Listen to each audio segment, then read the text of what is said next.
30 to 40 years ago, for bank managers, they got the profile of the bank manager, usually a man, with the shirt and tie who gave commands and controls and got people to undertake a process and do it properly.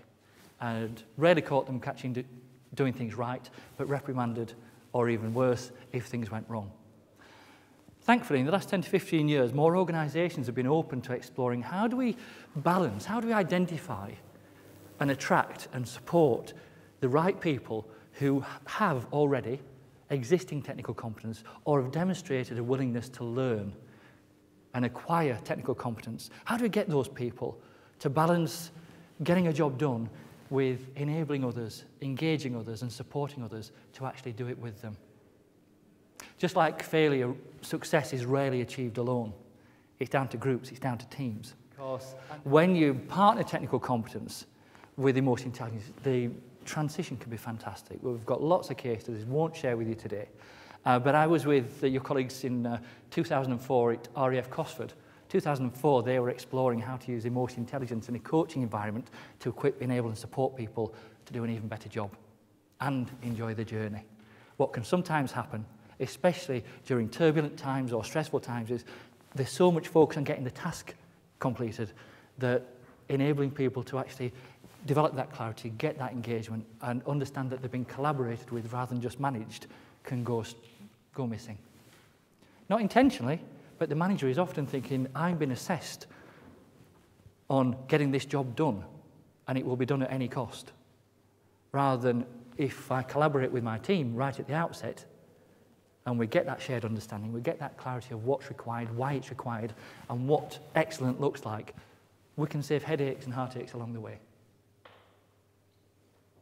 Now, you may or may not be aware of this, but we are emotional beings.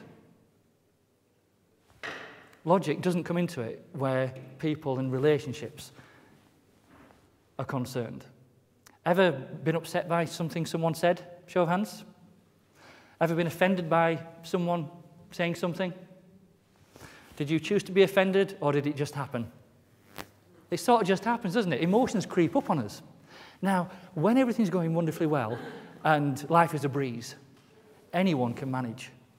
Anyone can manage, even without technical competence, if that person knows where to go to get that technical competence and safeguard what they're doing. It shouldn't be the default setting for a manager. But what about when there's turbulence? What about when there's a looming deadline? What about when someone more senior doesn't just ask you to do something, but commands you to do something, and we all jump? Ever heard of the term firefighting? Yeah? What about if we took a moment to understand how the fires have been started and who is actually starting them? We've worked with organisations from construction through to NHS that when they take a moment to think, bear in mind, your brain has between 40 and 60,000 thoughts a day. Thank you. 40 to 60,000 thoughts a day. From those 40 to 60,000 thoughts, 300 to 600 decisions will be made. From those decisions, as well as being influenced by facts and data, your beliefs, your values, and experience will also influence them. The thing about emotional intelligence is it doesn't replace technical competence, it partners it.